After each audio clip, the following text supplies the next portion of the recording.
What's cracking, everybody? Welcome back to the channel. New video.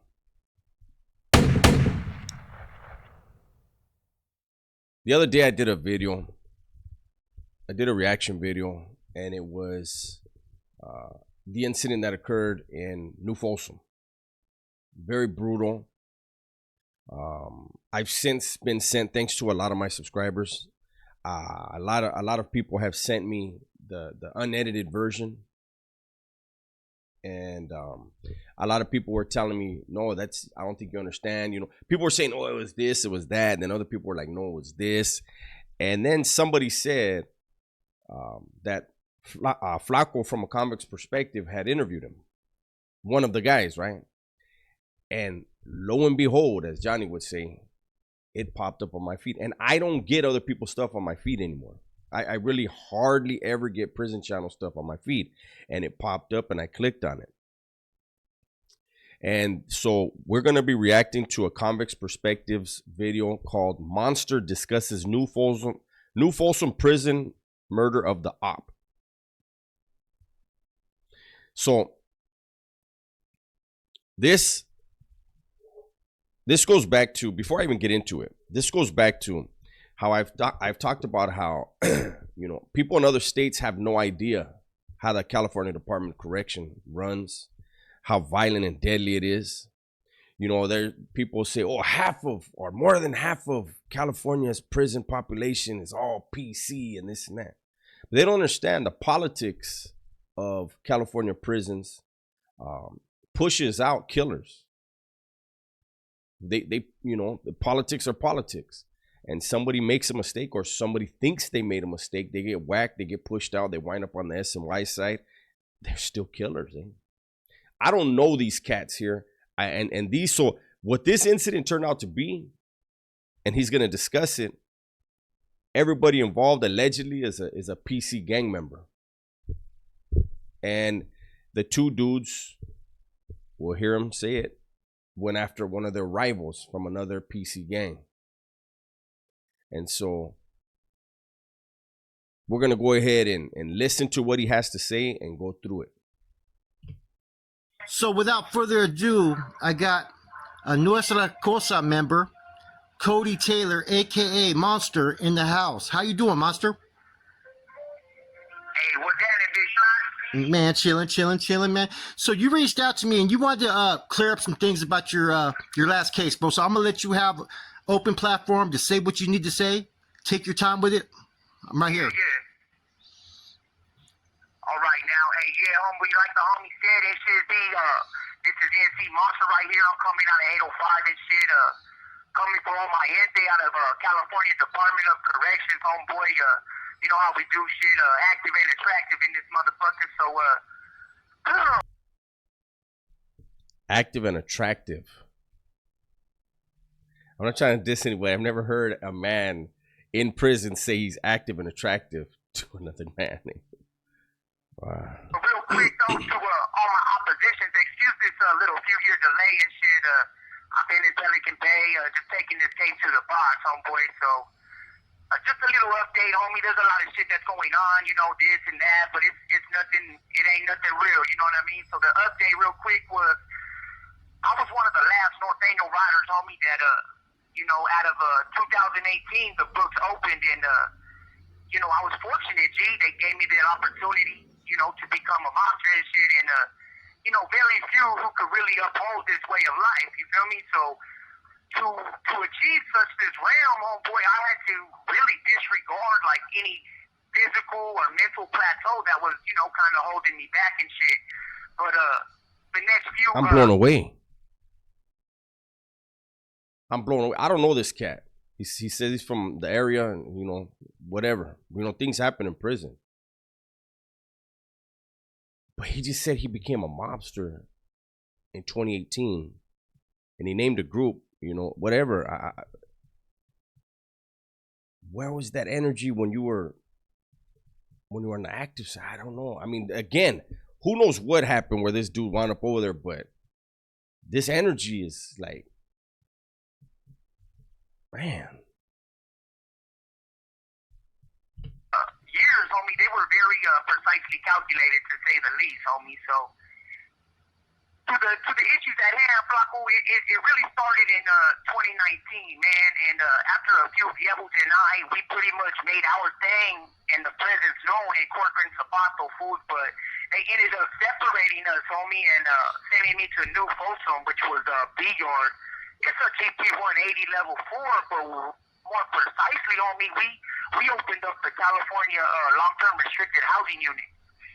Specifically D8 and shit, and it's a regular shoe, so pretty much, homie, like Bacos from every walk of life, homie, and every security threat group, we started to occupy and fill up D8.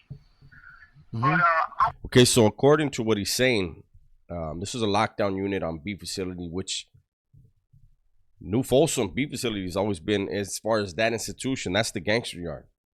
And he's saying that they were housed, even though they were SNY, they were housed in there with every other faction. I don't know if that's true or not. I'm just, for those of you, if you didn't hear what he was saying that him and somebody from his group were placed with all the other groups there. That's a trip. I was fortunate, homie. Yeah. They gave me the opportunity, homie, to have my viejo from Bombay, from Tracy right there. He was side by side. I've never heard terminology like that, where a dude is referring to another man as my viejo. I'm assuming he means his OG. I don't know. Is this something new? Like, I've never heard a man refer to another man as my viejo. Usually a woman says that. In full capacity, but another brother of mine who's been down a minute with me, and this fool, not only did he risk his life, homie, but he gave his life up. You know, we have separate causes, in course, but it's loyalty, Flaco, because a nigga can love you all he wants, homie, and still fuck you over, but genuine loyalty, homie, that's really until the last breath, you know what I'm saying? So, obviously, homeboy, with all these alphas in this building, homeboy, tensions were high as fuck, let me tell you. So, in October of 2019, one active Moreno, I think he was a crib or some shit. This vato had to, he said some fuck shit regarding NC this or that. I couldn't remember to really tell you the specific words, but instantly, homie, my Cody and we had to, set a demonstration, and we lit the vato up and, showed all these alpha males who was really active in the building and shit, but we had this vato saying fuck his hood and, all of the above and shit, so me and my Cody and my Yahoo dog, we started to orchestrate the next demo, homie. And before I get into any of the real details, there's a few aspects that really need to be presented, homie, just to clear up some shit. So my Cody, homie, that's my blood brother. I'm gonna leave his name out of this shit just due to I've yet to inquire just how he feels about this open line of communication and this channel, of the media. Holy shit. So he's going to discuss details of a killing that he did with his crimey, but not ask his crimey, who's still fighting the case with him, if he's good with it. I'm telling you, man, this is just a glimpse into the difference. There's absolutely no way anyone from the Big Four would do an interview while fighting a case. And I mean, that period. But of course, never talk about their crimes. This is some weird stuff. Or whatnot, so, and I'm currently unaware of the Vatos court status, so just out of respect, but my goon is a savage, bro, and to all the real G's out there, you know who he is, homie.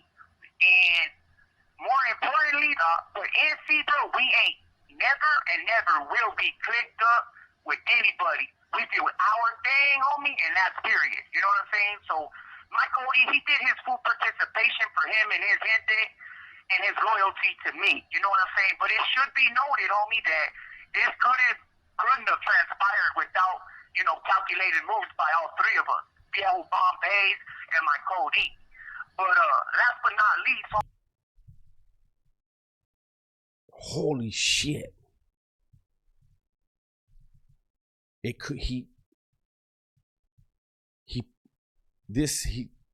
I'm stunned. I'm completely speechless. I'm blown away. He's saying while they're still fighting their case that they all planned the shit out and that it could not have happened without all three parties. Wow. Obviously, he's a killer. Obviously, he drank the Kool-Aid, right? He's dedicated to whatever he's a part of. But education is lacking. Like, it's devastatingly clear that there's something huge missing. Homie, I must address this vato, Mr. Green, homie. This fool decided to become state evidence, homie, and not only did he not participate in any capacity, bro, he became the district attorney's most credible informant, you know what I mean? And he attempted to take responsibility and whatnot, and, you know, but this Moreno, bro, all this fool did was stay in his cell and, you know, hold our shit, bro, because we had to pass customs, you know? Yeah. But all those dozens of documents, homeboy, in multiple interviews, bro, that shit's all rat facts. You know what I mean? Dude's a clown, homie. So as we prepare, homie, we first wanted these oppositions. We wanted them to get comfortable. You know what I mean? So, you know, we gave them our palabra that NC ain't gonna bust no nigga in cuffs, or NC ain't gonna do this, or we could have separate day rooms, you know, all that shit. But to bait a tuna fish, homeboy, we really had to be patient, you know, and take it real slow. So as weeks passed, homie, we extended our grace, you know, a little bit more, you know, put some top ramen, put some Folgers on the line, you know, just made them, you know, just made them feel comfortable, homie. Put all that shit on the hook and shit. But as the second month rolled in, bro. So when he's saying that, he has to be talking about the guy that succumbed to his injuries, because I don't see an anyone active fishing or communicating with anyone other than another active. I would assume, you know, whatever agreement he had was with the victim and his crew. I don't know. I just we had to create a real mob diversion, which street he's coming from Kearns Valley, the security threat group block, and Wait. Did you say that you guys submitted fake peace treaties from other STG groups? Is that what you just said? Yeah. So we had to create, you know, fake letters, homie, basically implying like, hey, the deadlock's over, you know. So that was a little, it was a little rough, but you know, we had to do what we had to do, homie, to get these fools out there, bro, because nobody was coming out with us, you know what I mean?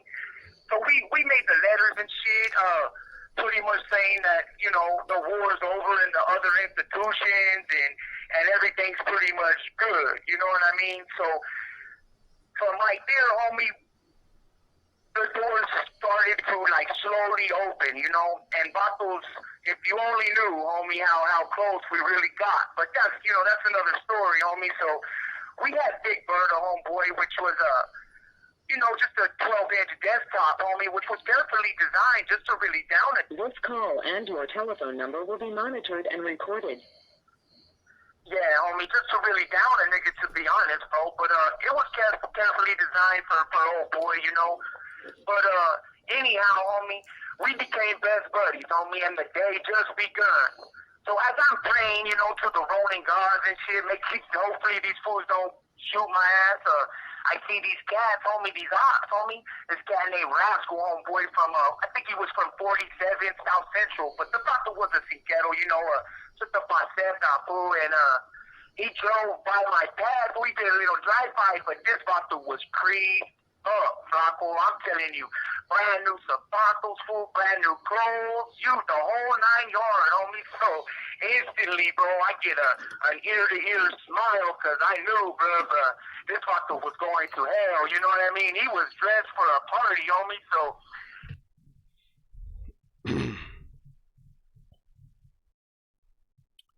that's the mindset in there, man.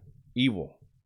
This dude got a smile from ear to ear because he said he was dressed well for his own funeral, basically.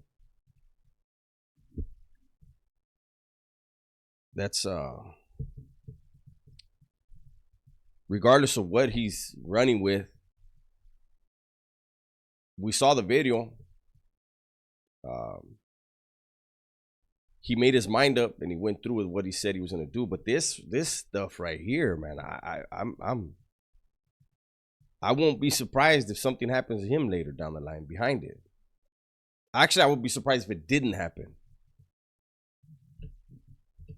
Anyhow, as everybody was pretty much present on their door because everybody knew besides this vato, you know, so these fools had popcorn and snacks and they were just at the windows, homie. So first, my goon, KS, homie, that fool took a hard left. Once we busted out the black box, this fool hit the staircase, homie, and I tell them, homie, but I was telling the vato rascal, hey, it's gonna be all right, buddy, don't worry. But, so about 6 staff members, I think 5 or 6, they tried to open the section door, bro, but Big Bertha had something to say about it, you know, so they weren't invited to the party, fool, so they busted a U-turn, fool, and pretty much left old boy to suffer the consequences, bro. So as we get closer, old boy, I pretty much pull up right behind, bro, and I bury Bertha deep, bro, like real deep, right where his heart beats, you know, and I just bottomed out, you know, like 10, 20, 30, you know, 40, 47 times, I think it was. But not to miss any details, homeboy, the canines, you know, they started to, you know, they were having a good old time shooting our ass, you know, So there you have it, man. I'm not going to keep going.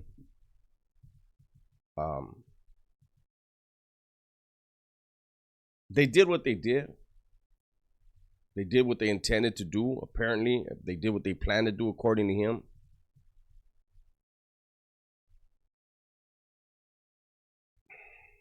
I know it's happened before, but hitting somebody who's cuffed, who's chained up,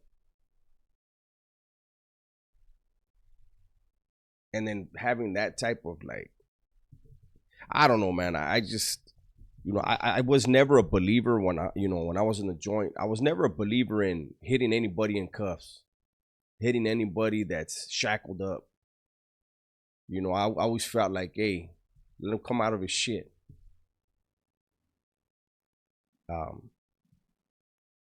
This is, you know, people are blaming the CDC and this and this and that. You know, this individual is saying, you know, the desk was made perfectly for it. Of course it is. Convicts are ingenious. Inmates, some of them get the proper education and they know how to break down a locker, a bunk, a desk. But this is just, I just wanted to do this. You know, I'm like thrown off from everything I'm hearing, man. I've never, you know, this is like this is a conversation usually a cellie has with a cellie. And even then, after you're convicted, where it doesn't matter anymore, right? But you know, this was on. You guys can go check it out for the rest of it. You guys can hear the rest of it later. I don't want to hear anymore. But this is over 8 months old, eh? And I believe the case was barely adjudicated. I don't know how much time these vatos got. My understanding, this guy and the other guy, they had less than 4 years, I guess, or they had around a 4 or 5 year term when they entered the CDC. And this goes to show you, man, I'm surprised they didn't get the death penalty. With this interview, everything that was said, and I'm sure that, you know, I don't know what, the other guy's not the one doing the interview. This dude right here is thrilled to have, you know, become a part of the history of this thing that he's claiming, right? 10 years from now, he should do another interview on a convict's perspective. Let's hear his voice 10 years from now. Will he be around in 10 years? This was very, very dangerous, this interview that he did. At least in my way of thinking, it is. I don't know.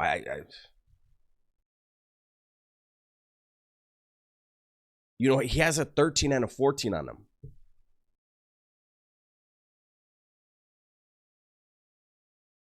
I get. I mean, that tells me whatever happened to make him go to the other side, it put so much hate in his heart that he just said, "Fuck everything I grew up around, everyone I grew up around." And I have to say, he dedicated himself to a thing, you know, and hey, he's got to live with it now. There's really no. I mean, you guys draw your own conclusions from this story. There's no safe place in prison, though. I'll tell you that. All these dudes, the two hitters and the victim, were all SNY PC dudes. You know, we hear every single day, damn near, about another killing in the California Department of Corrections. It's happening everywhere. No matter what side, them level 4s are really doing that. That's my video for today, man. Hopefully you guys enjoyed it. Everybody, please be safe, be smart, and tell the ones you love that you love them. I'm out.